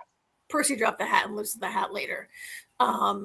So yeah, there's a lot of like moving around and trying to get the fleece, but there's not a lot of like progress character wise for anybody, right? I mean, they did get they got Annabeth and the fleece. Yeah. And as usual, prophecies, come to light after they've been realized. With Clarice is about flying home alone. And it sounds like it's because she doesn't have any friends, but it's because she has friends that she's able to do it. Right. It was like, yeah, she's come around a little bit, which you knew she would, to like accepting a little help and being a little bit of a nicer person, right? I thought it was really great the way Percy was so concerned. I gotta save Annabeth. I gotta save Annabeth. I gotta save Annabeth. And then as he's listening to Luke and Annabeth have their conversation, he realizes, shit, I've got to get the fleece. And then Clarice, who's all about, I got to get the fleece, I got to get the fleece, I got to get the fleece. Here's the conversation that they're going to go kill Annabeth, and she changed, you know what I mean? Like, they swapped. Yeah. They had some, like, role reversal there. And then her and Annabeth kicked the shit out of Allison and company. Allison, that's Red's name. I thought the fight scene was pretty good. I mean, the fight scenes all the action is better this season than it was last season. And I'm going to say maybe that's because you have a group of very young actors who are just getting better. Maybe. And maybe the show's getting better at shooting and editing also. This fight scene was decent. It was pretty good. Yeah, it was pretty good. Yeah, it was a pretty good fight scene, moving around. And yeah, I like that part also where Luke also has this like Luke, Percy, Annabeth, Clarice all have these sort of moral dilemmas and decisions to make about like what they're gonna do, like what's the most important thing. And Luke is really he seems to be kind of torn. He wants to save Annabeth. Allison wants to kill Annabeth. I feel like maybe not by the end of the season, but by the end of next season, Luke is going to come around, right? I think when he finds out what a jerk Kronos is. Obviously, Kronos is a jerk. Yeah, right? Yeah. I definitely think Luke is going to come around. I love when they call Sally because they need a ride. I know, yeah. They're like, "What should we do? How are we going to get home?" And they call their mom. He's like, it's really easy to hotwire a car. And then they're like, who knows? Nobody knows how to drive it. Yeah. Oh, can you drive? No. Can you drive? Nobody knows how to drive. Yeah. So they have to call her, and she comes right there. And they're trying. It's funny because like they're trying to dance. So Grover's trying to dance around it, and Sally's like, "Look, Yeah. I've been a mother to a demigod, and now I have two like living in my house. Just tell me the truth. Don't like mess with me. Just tell me the truth here." She's like, Grover, enough. Like, come on. Yeah. Yeah. So she shows up, picks them up. So I have a theory. okay. So two things. First of all, Kronos tells Luke to kill the son of Poseidon. Now, obviously, you think he's talking about Percy, but let's not forget that Tyson is also a son of Poseidon. Yeah. So I think that's something interesting to think about. And also, Annabeth has this dream that she thinks the fleece is actually going to bring Thalia back to them, like as a person. Yeah. Which is all well and good, but nobody realizes that if that happens, that means the tree is gone. That means the protection is gone. That means camp is screwed. Yeah. Also, like, can it really bring somebody back? Like, okay, so it's bringing Kronos back, but Kronos's body is inside a coffin in a way that Thalia's body is not. And Kronos is also he's a Titan, right? He's much more powerful than Thalia, the demigod, was. So I think that's not gonna work. Maybe. Yeah, I'm not. Yeah, I don't really know how it's going to work. I mean, I guess in theory it can work how it wants. This is Greek mythology. Yeah. I was shocked, AJ, to see a flying horse hanging out on the cruise ship, and that we didn't. Like, I was expecting a big Harry Potter moment, like when they escape on the hippogriff in Harry Potter. Like, oh, I'm going to see these three kids get on the back of this horse and fly away, right? And it didn't happen. No, because the horse can't carry three people. No. It's not a horse. It's not Pegasus. It's not named Pegasus. It's named something else. It's a. No, it's a Pegasus. It's a Pegasus. It's not like the Pegasus. Yeah, it's not. Like just because animated shows like call their Pegasus just Pegasus and act like it's their name, they are Pegasus. Pegasus is like the species. Yes. Yeah. Yeah, actually, because he says the name. The name was Black something. Blackbeard. Black. I forget what his name is. Wasn't Blackbeard. Blackthorn, something like that. I don't remember. Maybe Blackwing. Blackjack. Blackjack. Yeah. Blackjack. Yeah. So I guess I will see somebody ride Blackjack eventually. What do you mean eventually? That's how Clarice left. I know, but that's right. That is how Clarice left at the end. I just thought, is he going to be like a character? Is he going to be? I guess not. He was just there for this one escape moment. I don't know. And we still have to wait and see like Percy's vision, which is that's right. I forgot about Percy's vision. We've seen it now multiple times. He has no idea what it means, right? But it does seem to me that everybody at camp is going to die because of him. And we always see like Kronos coming in the door at the end of this vision. So I don't know. I feel like this could be a 2-season storyline. Like next week's the finale. I just don't see them resolving this Kronos business next week, right? Yeah, I don't know. This like season 1 was a self-contained story. I don't feel like this can all be wrapped up in one. I'd be surprised if this all got wrapped up in one episode and it didn't hang over till the next season. Yeah, I'd be surprised, but I don't know. But maybe that's not the show I'm watching. Maybe this show, like each book is a self-contained story, right?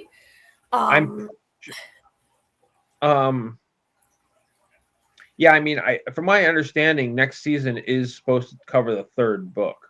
Yeah. So I'm guessing that, the finale is going to be the end of the book. Doesn't mean the story is necessarily over. I mean, because the whole thing is an overarching story.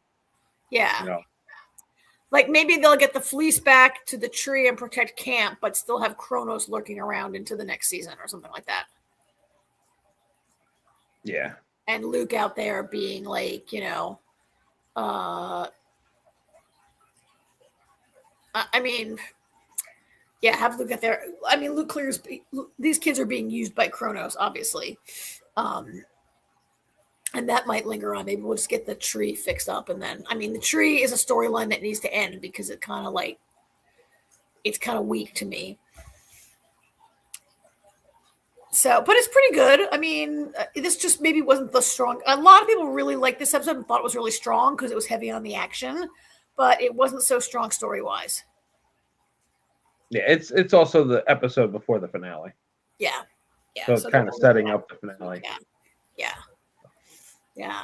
All right, Night Manager.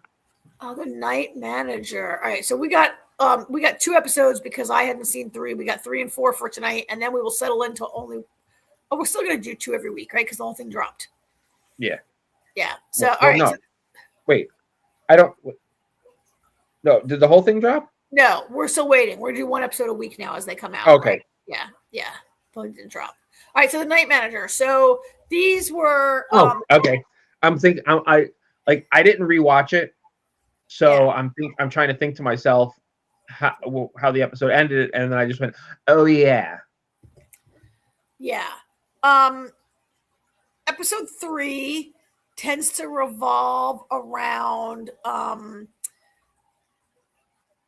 it's more of Jonathan / Matthew. What are we calling him? Matthew. Matthew, Hong Kong Matthew, trying to still get in with Teddy, right? And get some more.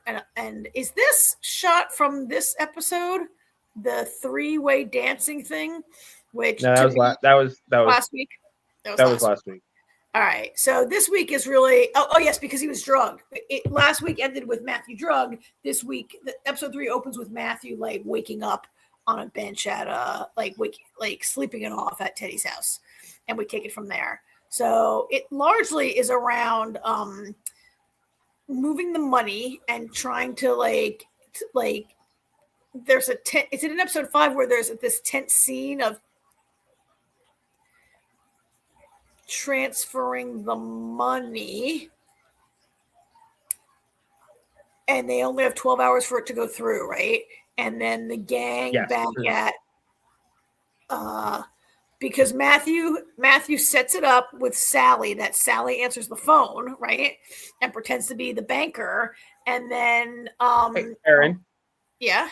Quick question, because they dropped 3 and then this past Sunday was episode 4. So have you only seen 3? No, I've seen 3 and 4. I've seen okay, so all right, just checking. Anyway, there's all this rigmarole that I should not dwell on about faking the money transfer. And they're using Roper's money. That River House has Roper's money in an account, right? Yes, they still have the $300 million. They still have the $300 million that is Dickie Roper's money. And there's a very clever deal with tricking Myra into authorizing a transfer that she thinks is going to be just a test of this money, and really it gets transferred to Teddy, right? Yeah. So because Basil needed to get it back because it was there and then it wasn't. And Sally was like, "Hurry up!" I thought it was a clever piece and suspenseful, and worthy of John le Carré. I thought this bit of the story. It was kind of exciting, and it gets to down to like the last minute where these guys are about to throw Matthew, like give him some cement shoes and throw him into the river, right? Or the ocean or wherever they are. They're really about to kill him right there. And the money goes through at the last possible second. That was pretty exciting. Well, we knew it had to, though, because otherwise the show would have been over. Because we still had like many more episodes to go. Yeah. But it was still, I thought it was good. I thought it was a good like piece of the show. Yeah, no, it was, and that's one of the things I love about the show is, even though, like I just said, the show's kind of over if he dies, it's still intense, and there are those moments where you think, could something possibly go wrong? You know? Yeah. So then what happens? Oh, so Teddy gets the money and he's like, thanks for your money. You got to get out of Dodge. We don't want you hanging around our country anymore. Like, we'll loan your money, but they still don't trust him, right? And there's a whole second part of the episode of Matthew sneaking around in the woods. I was so sure he was going to get caught when he was hiding in that bush next to this house where Teddy is like having dinner with some people, right? And Matthew like whips out his phone, and then what does he catch on the phone, right? I don't have the exact picture of it, but we know how episode 3 ends. Yeah, so he's Teddy this whole time. He's talking to Gilberto Hanzo. Yeah. Which every time they said that name, all I could think about was Lost. Gilberto Hanzo? Oh, Hanzo. Maybe think of Alvar Hanzo. Alvar Hanzo, yeah. Gilberto. Yep. And look who's still alive. Yep. Oh my God. Let me ask you. At any point prior to the reveal, did you suspect that it was really Roper he was talking to? I didn't, because I just thought that Hugh Laurie wasn't going to be in it. Yeah, see, they did a great job hiding it. And that was however, I did start to wonder, if Roper was in, because something I caught in the credits in the first episode was that Hugh Laurie was an executive producer. And then of course we have him in the first episode dead. And I thought, okay, you know what? He can be involved in the show and not actually be in the show, because there's been plenty of people, actors that have been producers on shows and not been in it. Like perfect example, The Librarians. Noah Wiley is still an executive producer on that show. Yeah, even though he's not in the show. He's not in it, Yeah. So yeah. But I didn't figure it out too much sooner, but I started to wonder if maybe he was behind everything until right before the big reveal. Yeah. And then something really clever that they did, actually. So episodes 1, 2, and 3, Tom Hiddleston has the title card by himself. From episode 4 on, Hugh Laurie is on the title card with him. Oh yeah. So that's a giveaway there. So they did. So no, I mean, because the reveal has already been revealed. It's already been revealed, yeah. So now they add Hugh Laurie to the. Now they add him to the title credits. Yeah. Yeah. It was a great reveal, and also it was great like when they show Hiddleston taking the picture and being like totally shocked because he believes this guy is dead, right? And so now you have to wonder in this episode, you go back to that first episode and the Syrian jailers had said no, only one person go in, and it was Angela who went inside to identify the body. But we got a shot of the body and it looked enough like Hugh Laurie. I accepted that was a Hugh, that it was supposed to be Dickie Roper lying there, right? Yep. So, I mean, that was just huge at the end, because now you got to think, is Angela in on it also, right? Like, did she somehow get corrupted with the rest of River House? And that brings us to episode 4, where now Matthew is like really got to try to. I'm going to pull up a recap if I can here to look at while we talk about this. Even though I just watched it today, I don't know why I can't remember this. Oh, I know why, because I had to watch like 6 television shows for this. Episode 4. I'm looking for episode 4. So this episode, I think, AJ, remind me, I think there's a lot about the prosecutor, that Teddy wants to kill this prosecutor, right? Right. Teddy and Daddy want to kill this prosecutor to release their shipment of weapons so they can get their own prosecutor in place and release these weapons that they need, because it might be in this episode, I'm not sure, that Teddy reveals what he's really up to, and he's building an army. Yeah, the Richard Roper model. Yeah. That not only are we going to deal in arms, but we're going to have we need to have a military, like our own, what do they call them? Mercenaries, right? Mercenaries, yeah. Yeah. So the what's his face there? So Jonathan / Matthew, he calls Angela and he's like, "What the actual fuck?" He says, "Why did you lie to me?" Right? Yeah. Yeah. And we find out that Roper paid Angela a visit the night before they were supposed to identify his body, and basically threatened her, and was basically like, "Listen, I could kill both of you right now, or you could go along with this." Her and her little girl, he threatened to kill. Yeah. Right. And Jonathan, of course. Yeah. So she agreed to it, which is why they only let one person in. Now, how would that have worked if they let him in? Yeah. He would have been like, "He's not dead." The story would have been over quick. What if he insisted and wouldn't let Angela be the one to, right? I mean, he defers to his boss in the end, but coming to find out, he was like winking the whole time at her. Yeah. So I don't know. She's not really in the rest of this episode. I don't know if she's going to be in this show or not, really. Or if she's going to go back and be like, leave me out of it. I got to protect my little girl. Do what you got to do. Don't, I don't know.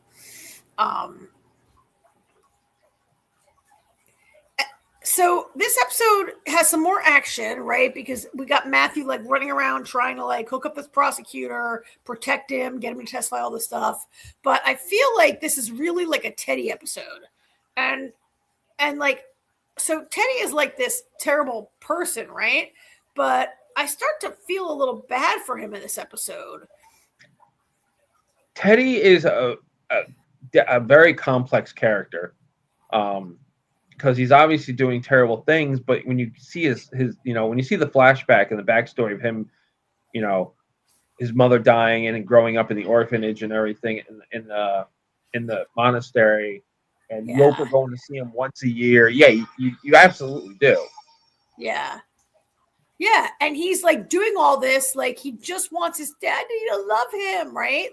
He's doing it for his father's approval. He's doing it, and it turns out that they're trying to stage a coup. They literally are trying to stage a coup in Colombia and get their own people to be in charge of the company and country and own the whole country. And later in this episode, Teddy says to his father, we could run this whole continent. Teddy has a dream that he and his daddy will rule the world, and what Roper's thinking.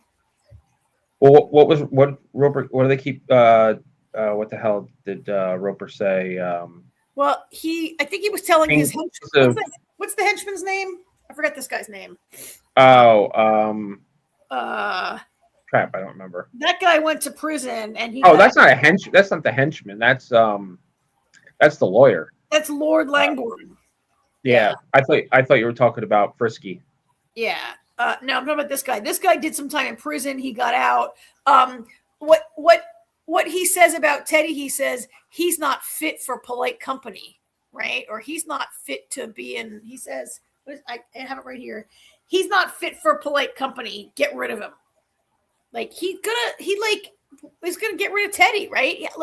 Teddy is doing this for Roper, and Roper, I mean, I don't know. I thought maybe Roper coming to visit once a year meant he liked Teddy a little bit, but he really doesn't at all. He's just using him, right? And he also, I think, in his meeting with Langborn, isn't this AJ when he says where's Danny? Is that the other son's name? Where's Danny? Yeah. He's my boy. I need him. He's God, Roper's the worst, isn't he? Yes. And Hugh Laurie does such a great job delivering it. Yeah, he is one cold SOB, this guy, right? I feel sorry for Teddy. And then everything starts to go wrong, right? The guy gets the prosecutor gets away at first, and then Matthew shows up on his motorbike and shoots a bunch of Teddy's guys, and everything kind of goes wrong for Teddy on this day. Yeah. I mean, it kind of goes wrong for Matthew too because it's only episode 4, and we need to have a lot more to do. Yeah, I mean, his cover's blown now. Yeah, and I think Roxy is blown also because Roxy was being held prisoner in the house, right? And she fake called her mom, but really called Matthew to give him the heads up that like they were going to try to kill this guy. So I don't know, like they're going to know that it was that, right? His cover's blown. They're going to know Roxy was working with him. So I don't know what's going to happen to her. She might get killed because, well, she hasn't slept with him yet. Once they sleep together, she's definitely dead, right? That's not true because what's her face? The hell was her name from the first season? She got murdered right away. No, that one did. Yeah, but he was also sleeping with Roper's woman. Yeah, he was sleeping with Roper's woman also, and she survived. Yeah, and he claimed to actually love her. I don't know. He loved the one that I forget her name, the Egyptian one. He really loved. He said he made a remark to Angela in this episode about so the ground.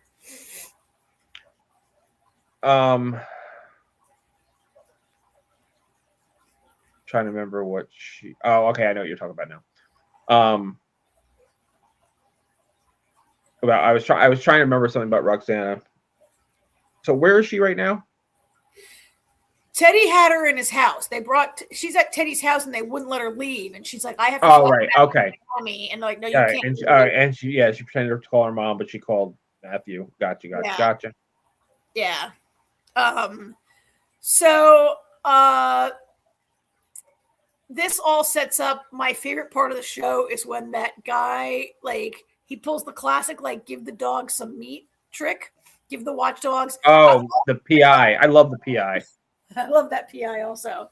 Every vicious watchdog on TV can be some dude with a little piece of meat, and he has some like hot dogs or whatever that he gives to these 3 dogs, and then he puts this microphone on the dog's collar. Which AJ, I thought that micro was kind of big, and in the whole scene where he's talking to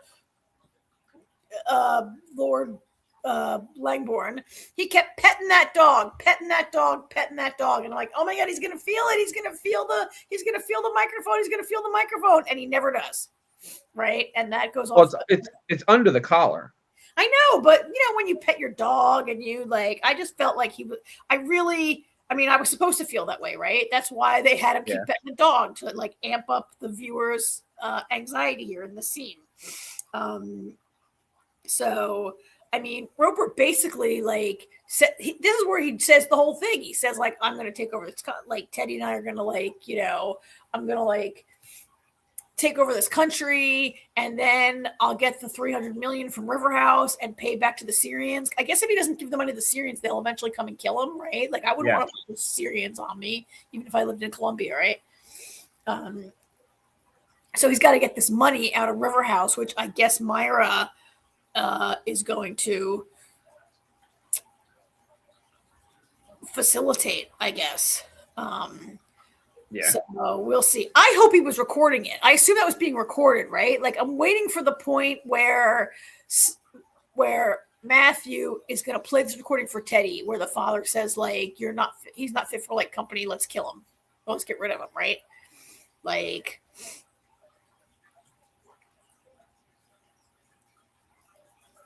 I don't know. I mean, I could see that coming, right? We'll see. So yeah, pretty good. I think the mystery is going pretty well. All the spy stuff is coming together pretty well. You've seen the whole season, right? Yes. You've seen ahead. I love, and still the thing for me is I love the whole Jonathan being all these different people. I love how he just he's so natural at it, He really is. Yeah. He really is an expert at taking on these different personalities and also thinking on the fly, right? Yeah.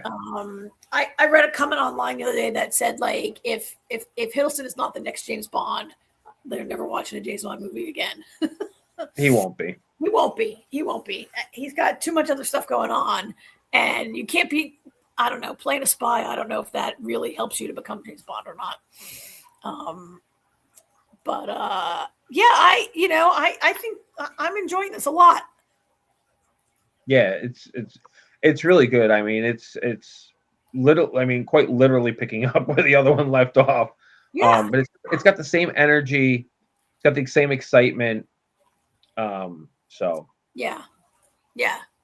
I think it's really good. If anybody's still with us and hasn't watched this, it's really good. Season 1's worth it. Season 2 is worth it. Yeah, for sure. I mean, 6 episodes each season, so it's not a big investment. So wow, we did pretty good.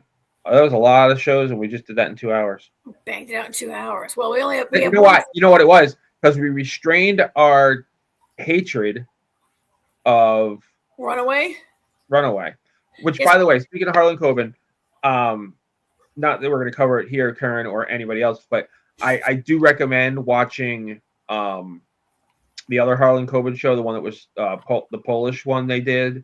It's on Netflix right now, called Just One Look. That's good. That one's really good. All right. Great. Put it on my list if I ever finish Supernatural.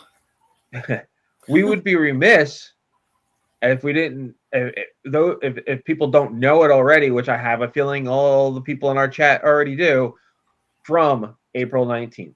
Oh, I didn't know that. You did not know that. I didn't know that. No. Now you do. Wow. April 19th. I was not expecting it so soon. April 19th. All right. All right. I knew, I had a feeling it was going to, I was expecting like summer, but I'll take spring. Yeah, April 19th. April 19th. That means I've got, so was it 10 episodes a season? Yeah. 10? All right. So 20? A rewatch? Well, I want to get Damon watching it. Oh, okay. So you can watch it with him, yeah. I'll have to start. Yeah, so I'll probably start like middle of February, because if we can't watch it every day, then we'll get caught up April 19th. Yeah. All right. Yeah, definitely. All right. I'll get myself back up to speed on that also. Because I mean, obviously remember that it happened, but there were so many little deep mysteries there that it's worth a rewatch. So, okay, April 19th. Got it. Oh, that's exciting. Yes, it is. Yeah. So next week, same shows. Yes. One Dunkin' Egg, one Starfleet, 2 Runaways, and we'll be done with that shit. Percy Jackson finale, and 2 episodes of Night Manager, which will also be the finale. All right, and then we'll have some slim pickings for a little while we get into Oscars. I feel like something else is. You know what? It's funny. We had all these shows. We're like, oh, this is starting. Well, Paradise is coming in February, so we'll. Yeah, that's what I was literally just going to look and see how far away Paradise is. Yeah, Paradise is coming. So we'll be picking that up in February, a couple weeks after we let this stuff go. So great. Paradise is in a month, 34 days. All right. And then 4 days after that is Monarch. Oh, great. We're going to cover Monarch, and Doc Kaiju's going to cover Monarch, I think, or he's going to cover it I think, on his channel. And I'm not sure who is co-hosting with him. I'm not sure if it's one of our usual suspects. It might be Lori. It might be Lori. You have to cover it with Lori. I'm not really sure. He's not here tonight, but he will be here some. And then Born Again in 43 days. All right. So we got stuff on the horizon. Cool. All right. Well, this was a tight show tonight, you guys. And Jamie will be back with us next week. And until then, everybody have a good week. And thank you for being here. Everybody, please like and subscribe if you haven't already. And see you next week. And everybody check out all Jamie's sci-fi interviews. Like Jamie, Karen, and I, all 3 of us have been doing interviews coming out of our ears lately. Oh yeah. The interview won't be up yet. I talked to Diego Calva for Night Manager. That will not be up until after Night Manager is done. Spoilery, too spoilery. Because I watched all 6, so we just oh, actually no, we have 2 more weeks of Night Manager because that was only episode 4 we just covered, and then there's only 1 and 1. Yeah. Weeks. So, but anyway, yeah. So that won't be up for another 2 weeks. But I talked to the creative team from Reba's show Happy's Place, so that's up. I spoke to Kathleen. Crap, I can't remember her last name from Copenhagen Test. Mm-hmm. That should be up because that's just audio, and Copenhagen Test has been out for a while now. And Karen's talked to a bunch of Starfleet people. Yep, and you got Starfleet coming maybe tomorrow. You got to do another Starfleet interview tomorrow. So, so keep watching as Jamie gets this stuff. Probably nothing new will come up tomorrow, but maybe later this week, Jamie put some new stuff up. All right, everybody. Okay. Bye. Thanks, everybody. Thank you. Good night. Bye.